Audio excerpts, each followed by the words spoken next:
अ, प्रश्न कुछ ऐसा है कि मेरा 8 साल का बेटा पढ़ने में बहुत तेज़ है। घर पर जब मैं टेस्ट ले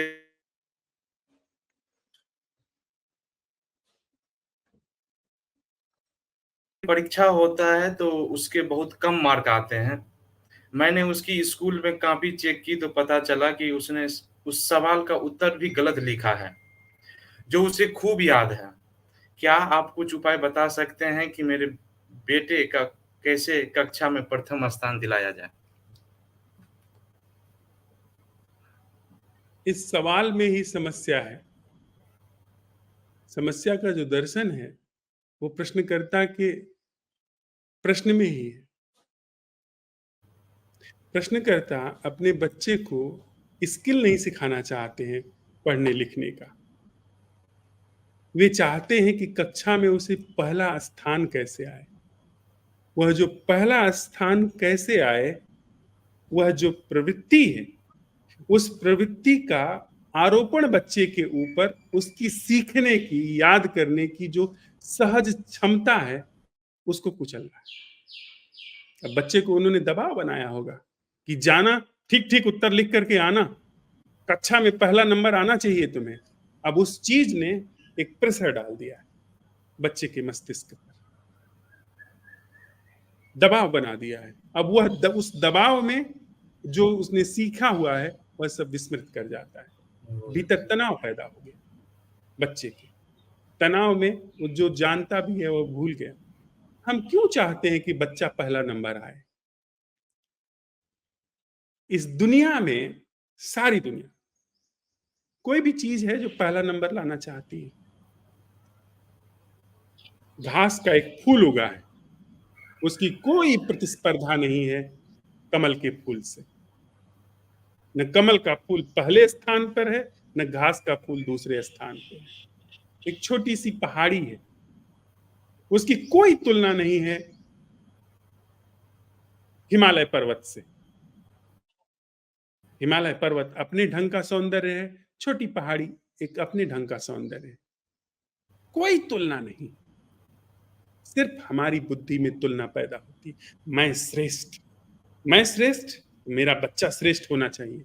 जो हम नहीं हो पाए वो हमारे बच्चे को होना चाहिए, या हमारे बच्चे को हमारे जैसा होना चाहिए। जैसे हम हमेशा कक्षा में प्रथम आए, वैसे बच्चे को भी प्रथम आना चाहिए। मेरे बेटे हो ना, तो तुम्हें पहला नंबर होना ही चाहिए। अब इस चीज में जो सहज नैसर्गिकता है वो नष्ट हो जाती है। उसकी जो सहज स्वाभाविकता है वह नष्ट हो जाती है, क्योंकि आप एक पत्थर फूल पर रख करके कुचल रहे हैं। एक बनावटी चीज को उस चीज पर रख रहे हैं, उस चीज पर थोप रहे हैं जो कि प्राकृतिक, जो कि सहज, जिसकी वजह से आप जीवन छीन ले रहे हैं उसका। उस बच्चे का एक तरीके से जीवन समाप्त हो रहा है। उसकी वह क्षमता समाप्त हो रही है जो कि बिना किसी प्रतिस्पर्धा से खिलती है। अब बच्चा बिना प्रतिस्पर्धा से घर पर सीख ले रहा था, पर वह जब परीक्षा देने जाने लगा तब आपने उसे कह दिया कि पहला नंबर लेकर के आना, यानी यह बनावटी चीज डाल दी।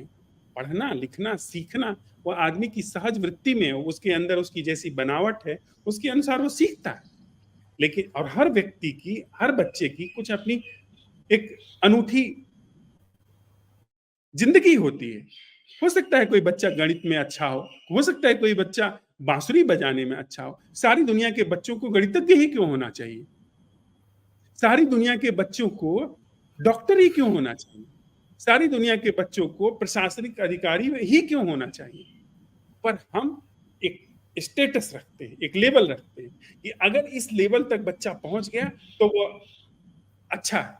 अब एक बच्चा जिसको फूल पौधों में रुचि है, प्राकृतिक दृष्टि में अगर कहीं परमात्मा है तो उसकी दृष्टि में जो बच्चा एक पौधे की देखरेख कर रहा है, उसकी साज संवार कर रहा है, उसकी सूखी पत्तियों को उतार रहा है, उसकी जड़ों में पानी दे रहा है, मिट्टी दे रहा है, खाद पहुंचा रहा है, और एक दूसरा बच्चा जो एक शरीर पर जो रोग आ गया है उसमें उस चीर फाड़ करके उस रोग को दूर करने की कोशिश कर रहा है, इन दोनों ही कृत्यों में कोई अंतर नहीं है।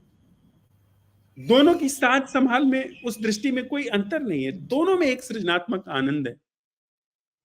एक व्यक्ति जो बच्चे को पाल पोष रहा है, माँ जो बच्चे को पाल पोष रहा है, या एक दूसरा व्यक्ति जो एक सुंदर तरीके से किसी वृक्ष की साथ संभाल कर रहा है, उसमें कोई बुनियादी अंतर नहीं। पर हमारे अंदर क्लास निर्मित है। वो डॉक्टर का अपना क्लास है, किसान का अपना क्लास है। डॉक्टर ऊंचा है, किसान नीचा। ये हमारी बुद्धि का उत्पाद है। इसमें डॉक्टर बनाने में वह एक बनावटीपन आ जाएगा, उसकी हो सकता है कि वैसा बनने की रुचि ना हो, पर आप ठेल रहे हैं उसे बनाने के लिए। हो सकता है उसकी रुचि हो खेती बाड़ी करने में, हो सकता है उसकी रुचि हो वीणा बजाने में, बांसुरी बजाने में, पर आप उसको इंजीनियर बना रहे हो। पूरा जीवन तहस नहस हो जाए। और एक कोई बनना चाहता है डॉक्टर, उसको आप नेता बना रहे हो। उसको आप, बहुत सारे ऐसे नेता हैं जिनको तो देख करके लगता है कि उनको किसी कॉलेज का प्रोफेसर होना चाहिए, और बहुत सारे ऐसे नेता हैं जिनको ऐसा लगता है कि उनको जेल में होना चाहिए। दुर्दांत अपराधी हैं वे नेता। अभी कोई एक घटना में सुन रहा था जिसमें बड़े पद पर आसीन एक महिला आयोग की अध्यक्ष, उनके साथ वहां मारपीट की जा रही है जहां पर सबसे ज्यादा सत्ता का और शक्ति का केंद्र है। तो इस तरीके से पूरा का पूरा मामला जो है ना, उलट पलट है, उल्टा सीधा हो गया है। क्या हम बच्चे को सहज रूप से, जैसे एक पौधा उगता है, उसकी हम आप साथ संभाल करते, उसको जैसे पूरे इस अस्तित्व में जीना महत्वपूर्ण है। बिना दुख के, बिना द्वंद के, बिना प्रतिस्पर्धा के आनंदित होकर के जीना महत्वपूर्ण है। देखिए, वो जो वृक्ष है जी रहा है अपना जीवन, उसकी जो पोटेंशियलिटी है, जो उसके अंदर अनुस्यूत है, उसको भरपूर जी रहा है। हम इंसान, जो हमारी पोटेंशियलिटी है, उसको नहीं जी पाते। हो सकता है हमारी पोटेंशियलिटी एक दिन ऐसी हो कि जीवन किसी भी तरीके की कंडीशनिंग से मुक्त हो जाए, बिल्कुल ऐसा हो जाए जिसमें समय के पार चला जाए, जिसमें सभी तरीके के बंधनों से पार चला जाए, चाहे वो देह का बंधन ही क्यों ना हो। पर हम आप क्या कर रहे हैं कि नहीं, तुम्हें डॉक्टर बनना है, यानी उसकी जो सहज धारा है उसको एक स्थापित आदर्श के आधार पर हम लिमिटेड कर रहे हैं, तो नष्ट हो जाएगा बच्चा। क्यों बच्चे को पहला नंबर ले आना? और हो सकता है ऐसा पाया गया है, पर आप इसको गलत अर्थों में न लें कि बच्चे पर कोई दबाव नहीं बनाएंगे तो पहला नंबर लेकर के आएगा। मैं सिर्फ इतना कह रहा हूं कि बच्चे पर दबाव नहीं बनाया जाए, तो अपनी नैसर्गिकता में जैसा है वैसा होकर के निकल करके आएगा। किसी बच्चे का 33 नंबर प्राप्त होना और किसी बच्चे का 99 नंबर प्राप्त होना, ये उसकी जो जीवन की धारा है भीतर, उसकी जीवन की धारा को ऊंचा नीचा नहीं करता। जीवन की धारा दोनों में समान है। हाँ, हो सकता है कि उसका जो उपकरण है बुद्धि का, वो किसी का ज्यादा शार्प है, किसी का कम है, किसी का इस क्षेत्र में शार्प है, किसी का दूसरे क्षेत्र में शार्प है, लेकिन जीवन धारा ऊंची नहीं नीची नहीं होती।